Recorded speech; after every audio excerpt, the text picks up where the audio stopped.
Muy bien, nos vamos a Venezuela. El gobierno de Nicolás Maduro ha repartido 5 millones de copias de la Constitución del país en escuelas y calles de Caracas. En tanto, los militares están trabajando, como hemos visto en las fotografías, como cajeros de supermercados.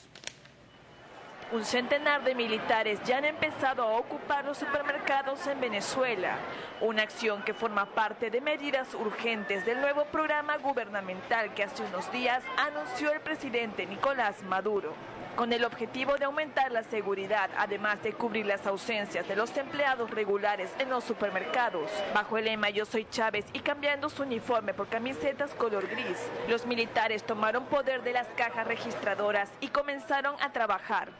Hay que prestar el apoyo a los abastos, hay que prestar el apoyo a los entes públicos, ya que por fuera, por partes externas, se están aprovechando de acaparar y no distribuir el producto. Entonces nosotros estamos encargados de que se cumpla la orden del comandante, como que haya el comandante supremo, que todo lo que tenemos sea para el pueblo.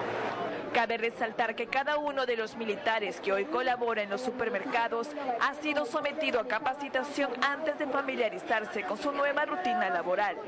A principios de este mes, el presidente Nicolás Maduro puso en marcha un consejo estatal que, según dijo, contrarrestaría el sabotaje económico al cual están vinculados los líderes de negocios, además de acusar a la prensa y a la oposición de crear de manera artificial una escasez de productos que desde hace buen tiempo ya afecta a la población venezolana.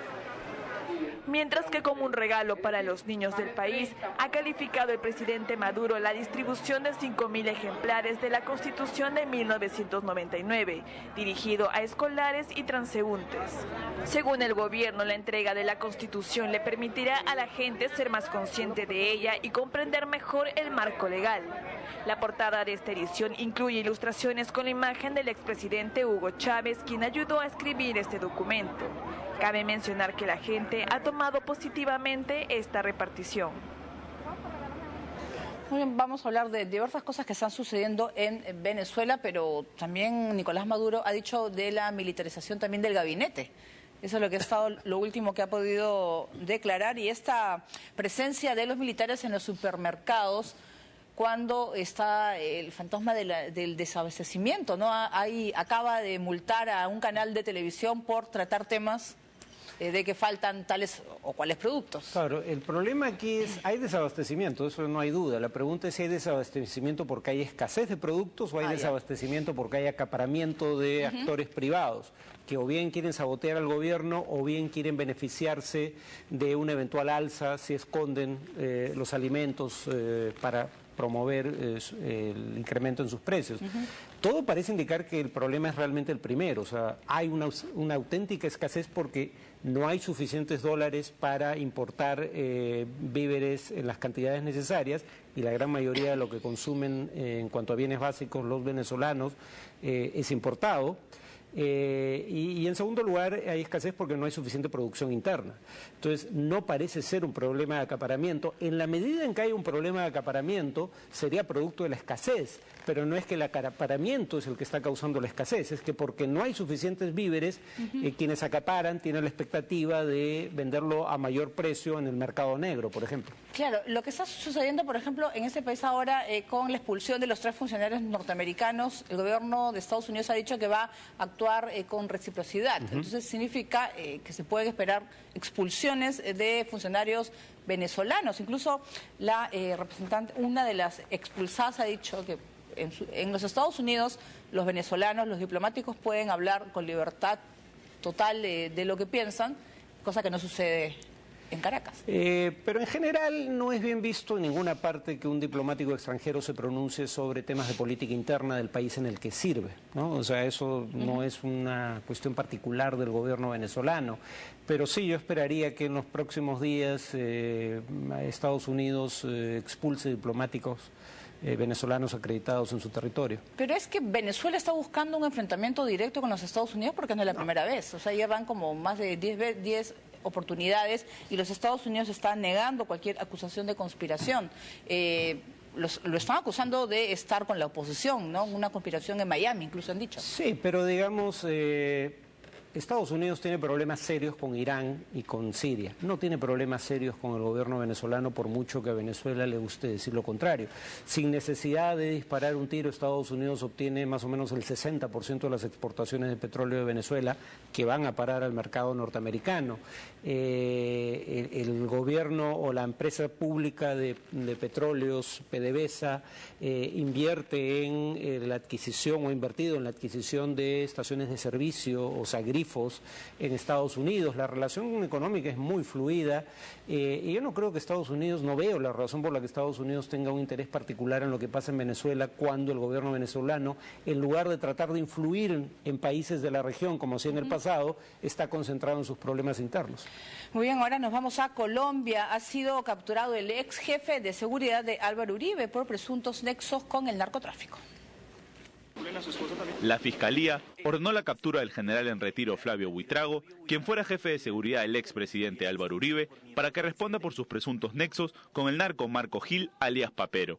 Buitrago será llamado a juicio y deberá responder por presunto enriquecimiento ilícito y lavado de activos, cargos que le podrían dar una pena de más de 10 años de prisión. Su detención efectuada en Bogotá se produjo 10 meses después de que la justicia de Estados Unidos condenara a 13 años a su antecesor, el general Mauricio Santoyo, por favorecer actividades de narcos. La investigación contra Buitrago se inició luego de que el diario El Tiempo reveló los negocios de su esposa con el Papero. Tras el informe periodístico, la unidad de lavado de activos revisó las declaraciones de renta de Buitrago entre el año 2004 y 2011 y las de su esposa entre el 98 y el 2011 y encontró que en sus finanzas más de $500,000 no tienen origen justificado. Las mismas declaraciones del Papero, condenado hace 2 semanas a 6 años de cárcel, fueron determinantes para emitir la captura del general en retiro, quien insiste en su plena inocencia. Bien, y desde hoy martes un grupo de cardenales se reúne en el Vaticano con el objetivo de asesorar al Papa Francisco sobre la reforma de la Curia Romana y el gobierno de la Iglesia Católica. Pero ¿quiénes conforman este equipo? Vamos a conocerlo. El defecto de la Curia Romana es que se ocupa solo de los problemas de la Santa Sede y se olvida del mundo que le rodea. Es el problema principal que el Papa Francisco quiere cambiar, cueste lo que le cueste.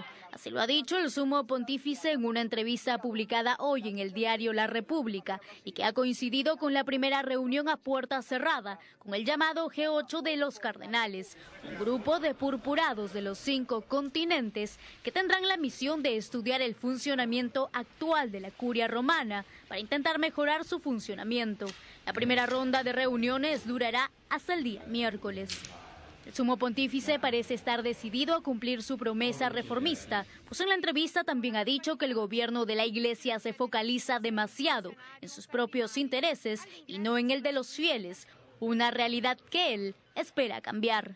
Prueba de la búsqueda de una mayor transparencia por parte del nuevo pontífice es la publicación del balance anual del Banco Vaticano.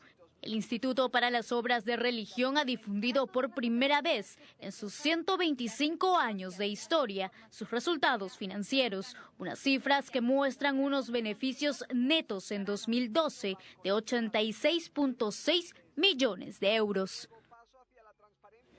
Bien, en esta entrevista del Papa al diario La República de Italia ha dicho: la corte papal es la lepra del papado y debe la Santa Sede despojarse de la obsesión por enseñanzas sobre el aborto, anticonceptivos y homosexualidad y volverse más compasiva, ha dicho el Papa. Bueno, y lo que ha hecho hoy día, o va a hacer mañana, perdón, el Vaticano, en pocas horas, no tiene precedentes, ¿no? O sea, mostrar las cifras del Instituto para las Obras de la Religión, que algunos llaman Banco Vaticano, es un paso en aras de la transparencia. Habría que recordar que hace un tiempo dejaron de funcionar tarjetas de crédito en el Vaticano porque precisamente el Instituto para las Obras de la Religión no había adoptado los estándares europeos sobre transparencia en sistemas financieros. O sea, así de turbio era el manejo, ¿no?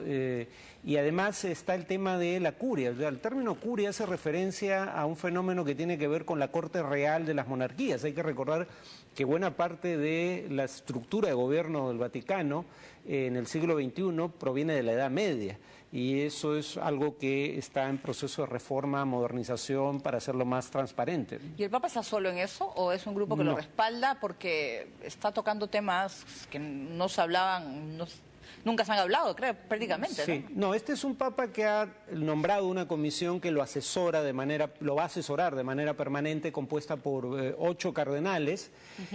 Ha tenido el tino de que sean relativamente variopintos en origen geográfico, están representados los 5 continentes, en orientación teológica, hay gente considerada más cercana a la teología de la liberación, pero también hay gente con posiciones más conservadoras, y estos 8 cardenales le han hecho llegar una serie de propuestas para reforma de todas las estructuras de gobierno del Vaticano. Claro, pero sobre todo el Papa está declarando bastante a los medios. Es un Papa distinto y que quiere que su mensaje se dé a conocer y se difunda en todo el mundo, ¿no? Bueno, hay que tener en cuenta que tiene más de 76, 77 años, o sea, uno nunca sabe cuántos años puede tener por delante, pero en todo caso probablemente no sean muchos, y quiere hacer todos los cambios posibles lo antes posible. Muy bien, nosotros, bueno, realmente suerte al Papa y que pueda hacer esos cambios, porque creo que parte de la pérdida de la fe de la Iglesia Católica se debe también a muchos escándalos dentro de la Iglesia. Bien, vamos con una escuela católica indemnizó con $125.000 a un hombre que fue víctima de abusos sexuales cuando era estudiante de ese centro escolar ubicado en la ciudad australiana de Canberra.